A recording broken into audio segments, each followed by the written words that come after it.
Netflix has been taking the world by storm recently, releasing Netflix original after Netflix original.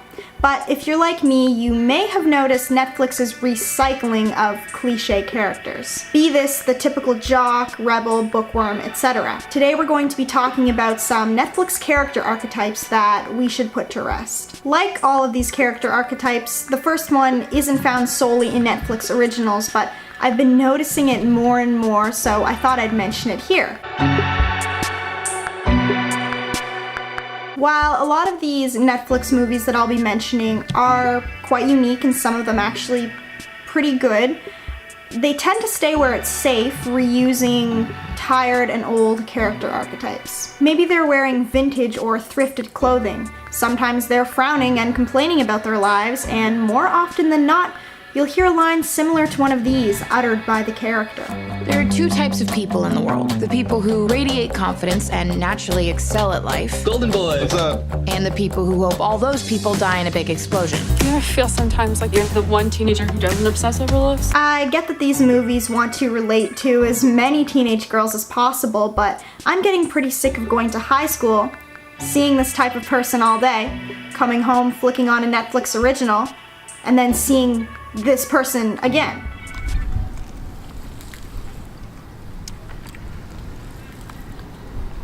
Emma, slow down. You're getting sauce all over your face.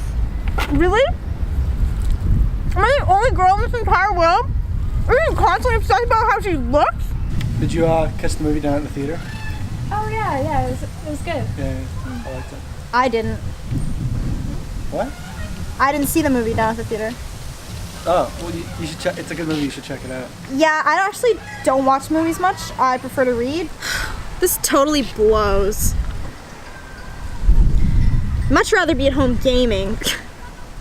What? You know, because I'm not like other girls. One exception to this almost always female-occupied role is Jughead from Riverdale. In case you haven't noticed, I'm weird. I'm a weirdo. I don't fit in, and I don't want to fit in. This slot is filled by almost always a flat character, meaning their views and how they act as a person doesn't change throughout the whole movie or series. And more often than not, I don't even catch their name. And if I do, their character isn't relevant enough for me to even remember it. Examples include Dan from Sierra Burgess is a Loser, Greg from Coin Heist, and Nani from Insatiable. Nani being a little bit of an exception because though at first her only role in the series is to support Patty, she does change and realizes she needs to focus more on herself. This character almost always just exists to cause a little bit of conflict between them and the protagonist. Maybe the main character has ditched them for more popular friends or a different friend group. In Sierra Burgess is a Loser, Sierra ditches Dan constantly to hang out with Veronica instead, and causes a little bit of conflict, but at the end, when she apologizes to him for basically putting him through hell for I don't know how long,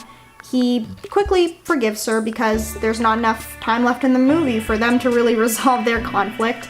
I find that easy conflict resolution makes for lazy storytelling. In Coin Heist, another Netflix original, the character Alice ditches her friend Greg to hang out with a new group of friends and make coins in a mint in their city. I won't even get into it, but this character Greg appears at the start to tell Alice that she's not this other character named Jason's type.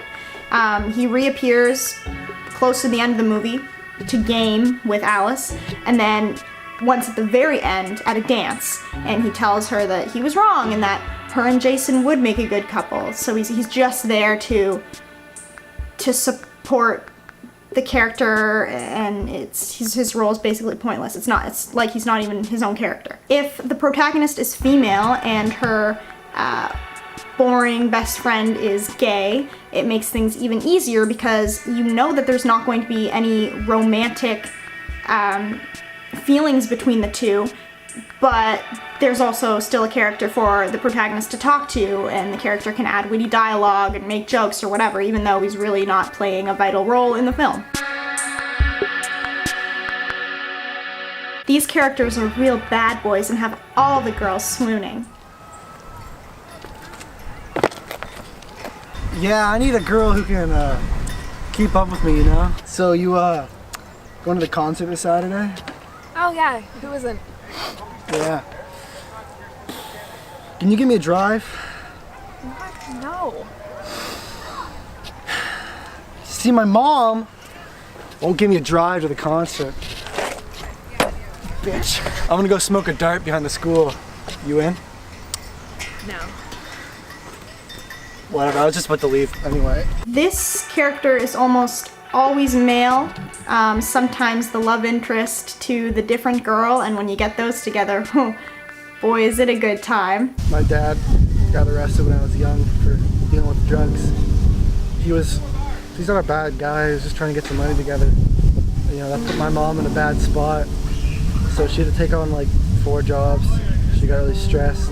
She died soon after. This world isn't meant for people like us. I just wish we could move on to the next one. You know, we could drown ourselves in this fountain together and leave this horrible, horrible world.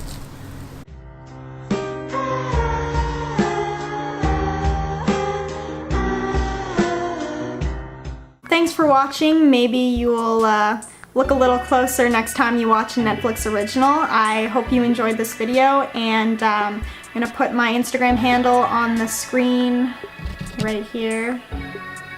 And you can follow that if you want. I'll put it in the description as well. You can comment video suggestions or send me a message on Instagram. Let me know what you'd like to see next, and I'll catch you next time.